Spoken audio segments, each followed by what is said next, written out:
ഇന്നത്തെ നമ്മുടെ റെസിപ്പി ഒരു അൽഫാമിൻ്റെ റെസിപ്പിയാണ്.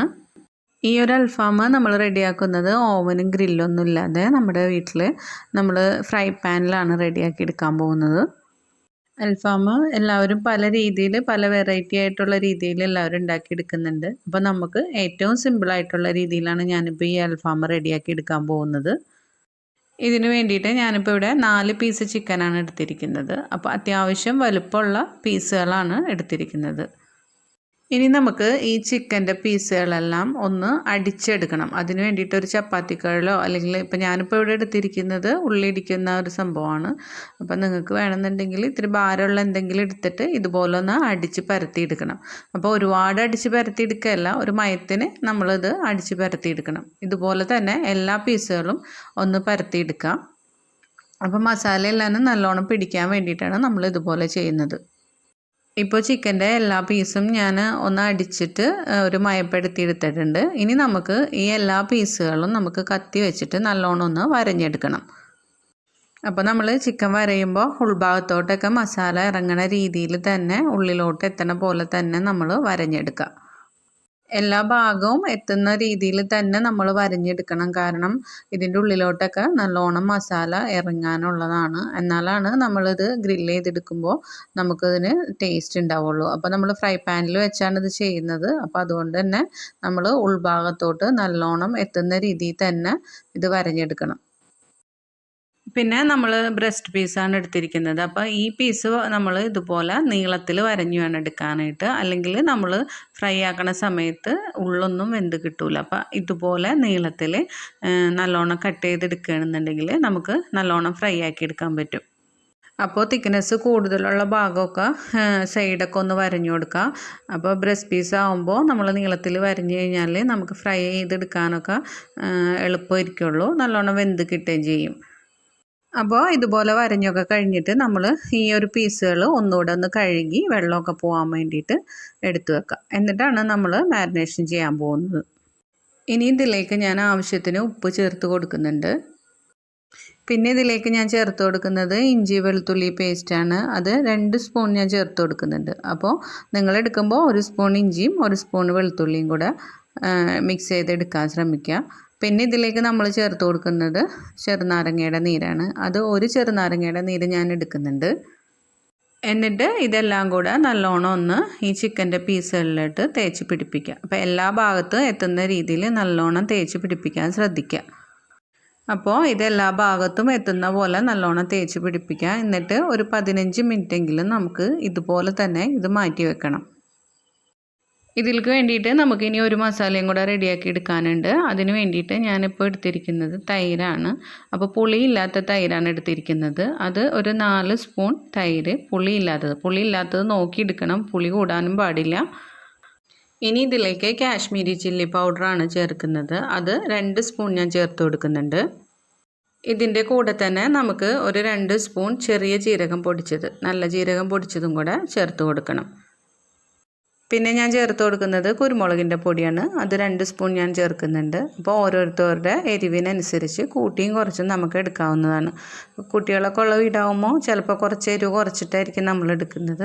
അപ്പോൾ അത് നിങ്ങളുടെ ഇഷ്ടത്തിനനുസരിച്ച് വ്യത്യാസം വരുത്താം. അതോടൊപ്പം തന്നെ ഒരു 1/4 ടീസ്പൂണോളം ഗരം മസാലയും കൂടെ നമ്മൾ ചേർത്ത് കൊടുക്കുക. പിന്നെ ഇതിലേക്ക് നമുക്ക് 1 ടേബിൾ സ്പൂൺ വിനാഗിരി ഒഴിച്ചു കൊടുക്കണം. അപ്പോൾ ടീസ്പൂൺ അല്ല, ടേബിൾ സ്പൂണാണ് നമ്മൾ ഒഴിക്കുന്നത്. അത് 1 ടേബിൾ സ്പൂൺ വിനാഗിരിയും കൂടെ ഒഴിച്ചു കൊടുക്കണം. അതിൻ്റെ കൂടെ തന്നെ 2 ടേബിൾ സ്പൂൺ സൺഫ്ലവർ ഓയിലും കൂടെ നമ്മൾ ചേർത്ത് കൊടുക്കുക. എന്നിട്ട് ഇതെല്ലാം കൂടെ നമുക്ക് നല്ലോണം ഒന്ന് മിക്സ് ചെയ്തെടുക്കണം. അപ്പോൾ ഇതെല്ലാം കൂടെ മിക്സ് ചെയ്യുമ്പോൾ ഒരു ക്രീമി പരുവത്തിലാണ് നമുക്കിത് കിട്ടുക.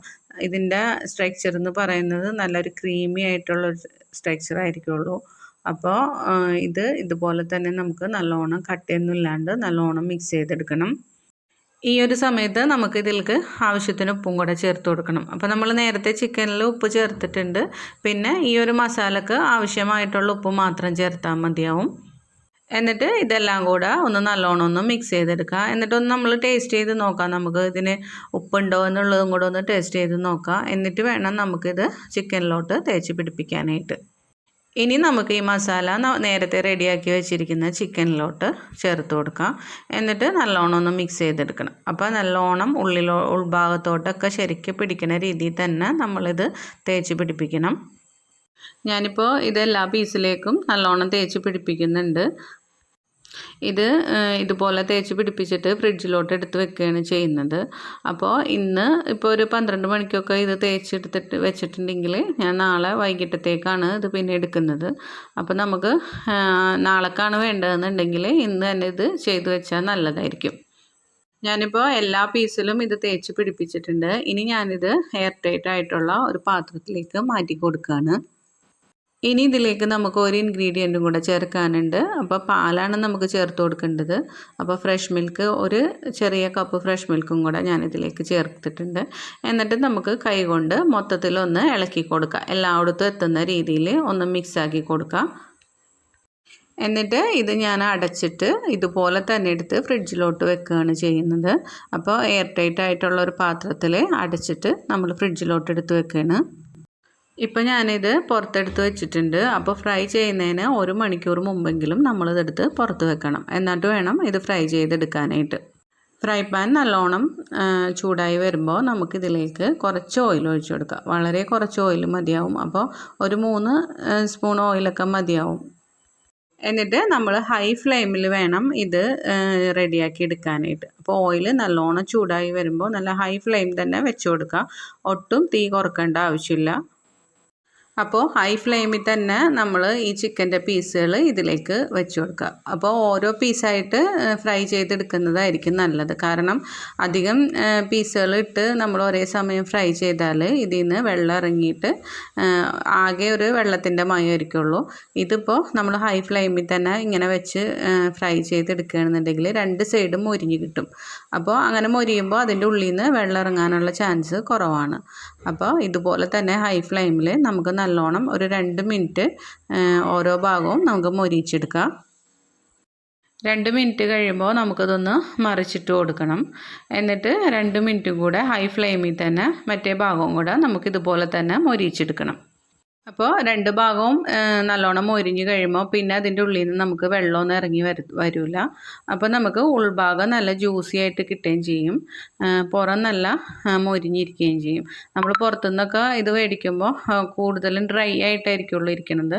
ഇതിൽ അത്രയും ഡ്രൈനെസ് ഉണ്ടാവില്ല. നമ്മൾ നല്ലൊരു ജ്യൂസി ആയിട്ട് തന്നെ നമുക്ക് ഈ ചിക്കൻ കിട്ടും. പിന്നെ ഇതിൻ്റെ ഇടയിൽ ഞാൻ ബട്ടർ മെൽറ്റ് ചെയ്തത് ഇടയ്ക്കിടയ്ക്കൊന്ന് ബ്രഷ് വെച്ച് തേച്ച് കൊടുക്കുന്നുണ്ട്. അപ്പോൾ അതും കൂടി ആകുമ്പോൾ നല്ലൊരു സ്മെല്ലും കൂടെയൊക്കെ നമുക്ക് കിട്ടും. അപ്പോൾ ഇതുപോലെ തന്നെ എല്ലാ പീസും നമുക്ക് ഫ്രൈ ചെയ്തെടുക്കേണ്ടതാണ്. ആദ്യത്തെ 2 മിനിറ്റ് നമുക്ക് ഹൈ ഫ്ലെയിമിൽ കൊടുത്തിട്ട് പിന്നെ ഒരു 10-15 മിനിറ്റ് സ്ലോ കുക്കിൽ നമ്മൾ ചെയ്തെടുക്കണം. അപ്പോൾ എന്നാലാണ് ഉൾഭാഗമൊക്കെ നല്ലോണം വെന്ത് നമുക്ക് കിട്ടുള്ളൂ. ഇപ്പോൾ ഇത് നല്ലോണം വെന്ത് വന്നിട്ടുണ്ട്. ഇനി നമുക്ക് ഇതൊന്ന് മൂടി വെക്കണം. അപ്പോൾ ഉൾഭാഗമൊക്കെ നല്ലോണം വെന്ത് കിട്ടും. അതിന് വേണ്ടിയിട്ട് കുറച്ച് നേരം നമുക്കിതൊന്ന് മൂടി വെച്ച് വേവിക്കണം. ഇതുപോലെ തന്നെ നമുക്ക് എല്ലാ പീസും ഫ്രൈ ചെയ്തെടുക്കണം. ഇപ്പോൾ നമ്മുടെ അടിപൊളി അൽഫാം ഇവിടെ റെഡിയായി വന്നിട്ടുണ്ട്. ഇനി നമുക്ക് ഇതിനൊരു സ്മോക്കി ഫ്ലേവർ കൊടുക്കണം. അതിന് വേണ്ടിയിട്ട് ഞാനിപ്പോൾ ഒരു ഗ്യാസ് അടുപ്പത്ത് കുറച്ച് കരി ആ ബർണറിൽ വെച്ച് ചൂടാക്കി എടുക്കുന്നുണ്ട്.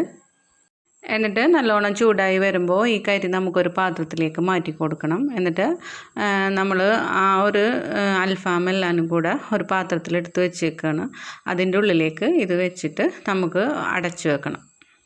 ഞാനിപ്പോൾ ചിക്കൻ്റെ പീസുകളൊക്കെ ചെറുതാക്കിയിട്ടുണ്ട്. എന്നിട്ട് ഈ പാത്രത്തിലേക്ക് തന്നെ മാറ്റിയേക്കാണ്. കാരണം അല്ലെങ്കിൽ നമുക്ക് എടുക്കാൻ നേരത്തെ അതൊരു ബുദ്ധിമുട്ടാവും. എന്നിട്ട് ഇതിലേക്ക് ഇപ്പോൾ ആ കരി ചൂടാക്കിയത് വെച്ചിട്ട് കുറച്ച് ഓയിലും കൂടെ വെച്ച് കൊടുക്കുകയാണ്.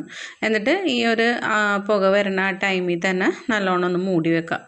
അപ്പോൾ ശരിക്ക് ആ സ്മോക്കി ഫ്ലേവർ നമുക്ക് കിട്ടുകയും ചെയ്യും. അതിൻ്റെ കറക്റ്റ് ടേസ്റ്റ് കിട്ടുകയും ചെയ്യും. അപ്പോൾ നമ്മുടെ അൽഫാം ഇവിടെ റെഡി ആയിട്ടുണ്ട്. അപ്പോൾ ഓവനും ഗ്രില്ലും ഒന്നും ഇല്ലാതെ നമ്മൾ അൽഫാം ഇവിടെ റെഡിയാക്കി എടുത്തിട്ടുണ്ട്. അപ്പോൾ വീഡിയോ ഇഷ്ടമായാൽ എല്ലാവരും ഒന്ന് ട്രൈ ചെയ്ത് നോക്കാം. അതോടൊപ്പം തന്നെ എപ്പോഴും പറയുന്ന പോലെ തന്നെ നമ്മുടെ ചാനൽ ആദ്യമായിട്ട് കാണുന്നവരൊക്കെ ഒന്ന് സബ്സ്ക്രൈബ് ചെയ്യുക. ഇഷ്ടമായാൽ ലൈക്ക് ചെയ്യുക. അതോടൊപ്പം കമൻറ്റും കൂടെ ചെയ്യാം. അപ്പോൾ ഇൻഷാ അല്ലാഹ് പുതിയൊരു വീഡിയോ ആയിട്ട് നമുക്ക് വീണ്ടും കാണാം.